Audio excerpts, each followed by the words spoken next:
ಉಪಯುಕ್ತ. ಇದು ಕಲಿಕೆಯ ಸಾಗರ, ಕಲಿಯುವ ಮನಸ್ಸಿಗೆ ಆಧಾರ, ಕಲಿಯುತ್ತ ನಲಿಯುವ ತಾಯಿ ನುಡಿಯ ಎಂಬಂತೆ ಎಲ್ಲ ಕುಲಕೋಟಿ ಕನ್ನಡಿಗರ ಪಾದಾರವಿಂದಕ್ಕೆ ಶರಣಾಗಿ ಕನ್ನಡ ಭಾಷೆಯನ್ನು ಕಲಿಯುವ ವಿದ್ಯಾರ್ಥಿಗಳಿಗೆ ಹಾಗೂ ಶಿಕ್ಷಕರಿಗೆ ಉಪಯೋಗವಾಗಲೆಂದು ಸಿದ್ಧಪಡಿಸಿರುವ ಒಂದು ಮಾಧ್ಯಮವೇ ಈ ಉಪಯುಕ್ತ. ಪ್ರಬಂಧ ತ್ಯಾಜ್ಯ ವಸ್ತುಗಳ ನಿರ್ವಹಣೆ.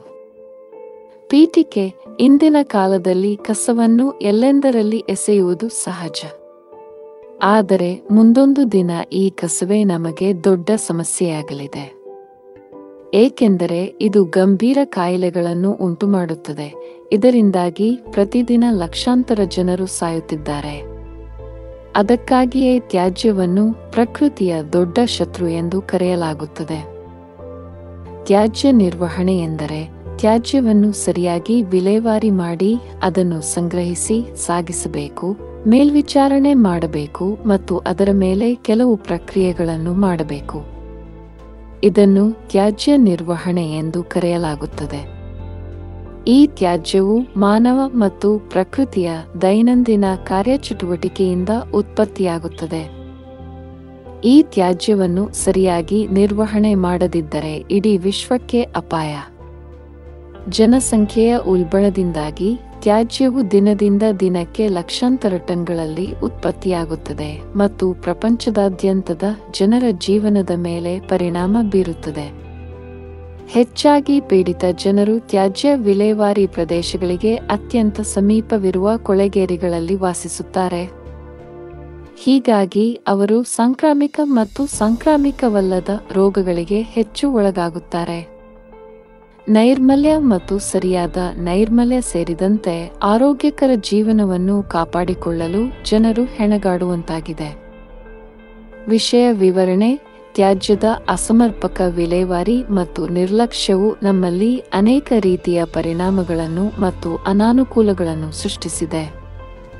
ತ್ಯಾಜ್ಯ ನಿರ್ವಹಣೆ ಎಂದರೆ ವಿವಿಧ ರೀತಿಯ ತ್ಯಾಜ್ಯಗಳನ್ನು ವಿಲೇವಾರಿ ಮಾಡಿ ಸಮಯಕ್ಕೆ ಸರಿಯಾಗಿ ಸಂಸ್ಕರಣೆ ಮತ್ತು ನಿರ್ವಹಣೆ ಮಾಡುವುದು. ಮಾನವ ಚಟುವಟಿಕೆಗಳಿಂದ ಉತ್ಪತ್ತಿಯಾಗುವ ತ್ಯಾಜ್ಯಗಳು ಇಂದಿನ ದಿನಗಳಲ್ಲಿ ಬೇಜವಾಬ್ದಾರಿಯಿಂದ ರಸ್ತೆ ಬದಿಗಳಲ್ಲಿ, ಬಳಕೆಯಾಗದ ಜಮೀನುಗಳು ಇತ್ಯಾದಿಗಳಲ್ಲಿ ವಿಲೇವಾರಿಯಾಗುತ್ತಿವೆ. ಅಂತಹ ತ್ಯಾಜ್ಯಗಳ ಸರಿಯಾದ ಸಂಸ್ಕರಣೆಯ ಕೊರತೆಯು ಕೆಟ್ಟ ವಾಸನೆ, ಹಾನಿಕಾರಕ ರೋಗಕಾರಕ ಸೂಕ್ಷ್ಮಜೀವಿಗಳು ಎಲ್ಲೆಡೆ ಹರಡುವ ಮತ್ತು ಹೆಚ್ಚಿನ ಸಮಸ್ಯೆಗಳನ್ನು ಸೃಷ್ಟಿಸುತ್ತದೆ.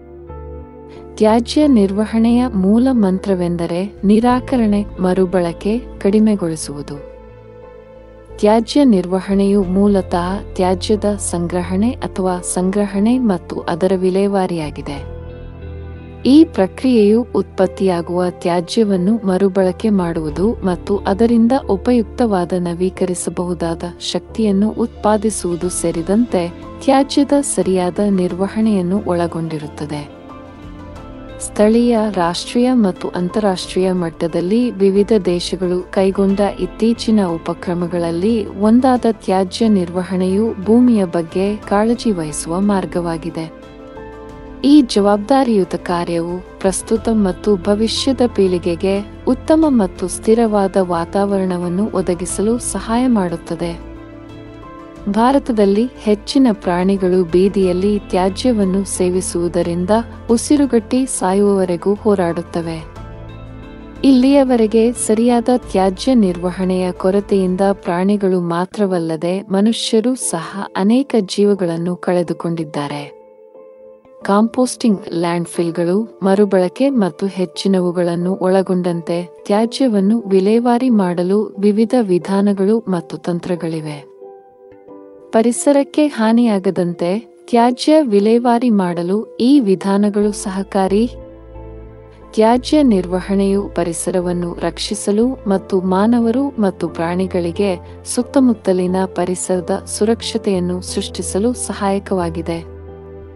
ನಮ್ಮ ಸುತ್ತಲಿನ ಎಲ್ಲಾ ತ್ಯಾಜ್ಯವನ್ನು ಸರಿಯಾಗಿ ವಿಲೇವಾರಿ ಮಾಡಿದರೆ ಪರಿಸರವನ್ನು ನಾವು ಸುಲಭವಾಗಿ ಸ್ವಚ್ಛವಾಗಿರಿಸಿಕೊಳ್ಳಬಹುದು. ತ್ಯಾಜ್ಯ ನಿರ್ವಹಣೆಯ ಮರುಬಳಕೆ ಪ್ರಕ್ರಿಯೆಯ ಮೂಲಕ ನಾವು ಹೊಸ ಉತ್ಪನ್ನಗಳಿಗೆ ಕಚ್ಚಾ ವಸ್ತುಗಳನ್ನು ಪಡೆಯುತ್ತೇವೆ. ತ್ಯಾಜ್ಯವನ್ನು ಸರಿಯಾಗಿ ವಿಲೇವಾರಿ ಮಾಡಿದಾಗ ಅದರಿಂದ ಹೊರಬರುವ ಕಾರ್ಬನ್ ಡೈಆಕ್ಸೈಡ್ ಮತ್ತು ಮೀಥೇನ್ನಂತಹ ಅನಿಲಗಳು ವಾತಾವರಣದಲ್ಲಿ ಕಡಿಮೆಯಾಗುತ್ತವೆ.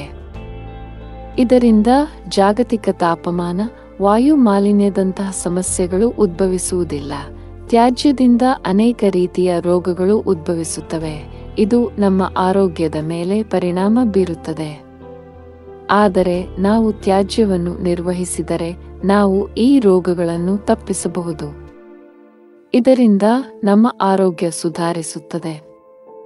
ತ್ಯಾಜ್ಯ ಸಂಗ್ರಹದಿಂದ ಹಿಡಿದು ಅದರ ನಿರ್ವಹಣೆಯವರೆಗೆ ಅನೇಕರು ಕೆಲಸ ಮಾಡುತ್ತಾರೆ. ಇದರಿಂದಾಗಿ ದೇಶದಲ್ಲಿ ದೊಡ್ಡ ಪ್ರಮಾಣದ ಉದ್ಯೋಗಾವಕಾಶಗಳು ಲಭ್ಯವಾಗಲಿವೆ. ಉಪಸಂಹಾರ: ತ್ಯಾಜ್ಯ ನಿರ್ವಹಣೆಗೆ ಈಗಾಗಲೇ ತುಂಬಾ ಒತ್ತು ನೀಡಲಾಗಿದೆ, ಏಕೆಂದರೆ ನಮ್ಮ ಗ್ರಹವು ಈಗಾಗಲೇ ಟನ್ಗಟ್ಟಲೆ ಕಸವನ್ನು ಎಸೆಯುವ ಪರಿಣಾಮಗಳನ್ನು ಎದುರಿಸಲು ಪ್ರಾರಂಭಿಸಿದೆ. ಸರ್ಕಾರಗಳು ಮತ್ತು ಸ್ಥಳೀಯ ನಾಗರಿಕ ಸಂಸ್ಥೆಗಳು ತ್ಯಾಜ್ಯವನ್ನು ಕಡಿಮೆ ಮಾಡಲು ಹೊಸ ತಂತ್ರಗಳನ್ನು ರಚಿಸಬೇಕು ಮತ್ತು ಪರಿಸರ ಸ್ನೇಹಿ ಉತ್ಪನ್ನಗಳ ಬಳಕೆಯ ಪ್ರಯೋಜನಗಳ ಬಗ್ಗೆ ಜನರಲ್ಲಿ ಜಾಗೃತಿ ಮೂಡಿಸಬೇಕು. ಅಭಿವೃದ್ಧಿ ಹೊಂದಿದ ಮತ್ತು ಅಭಿವೃದ್ಧಿ ಹೊಂದುತ್ತಿರುವ ದೇಶಗಳಲ್ಲಿನ ಸರ್ಕಾರಗಳು ಮತ್ತು ಪಾಲುದಾರರು ತ್ಯಾಜ್ಯ ನಿರ್ವಹಣೆಯ ಬಗ್ಗೆ ಜಾಗೃತಿ ಮೂಡಿಸುವ ಕಾರಣವನ್ನು ಗಂಭೀರವಾಗಿ ತೆಗೆದುಕೊಂಡಿದ್ದಾರೆ. ವಿವಿಧ ಮಾಧ್ಯಮಗಳ ಮೂಲಕ ಸಮುದಾಯಗಳನ್ನು ತಲುಪಲು ಸಂದೇಶವನ್ನು ಸಂವಹನ ಮಾಡಲಾಗುತ್ತಿದೆ.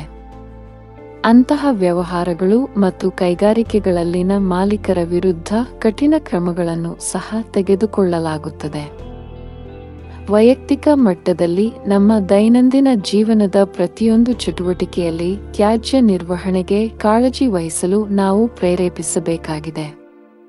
ಈ ಪ್ರಜ್ಞೆಯು ಮಧ್ಯಸ್ಥಗಾರರು ನಿಗದಿಪಡಿಸಿದ ಮಹತ್ವಾಕಾಂಕ್ಷೆಯ ಗುರಿಗಳ ಯಶಸ್ಸನ್ನು ಖಾತರಿಪಡಿಸುವ ಅಗತ್ಯವಿದೆ.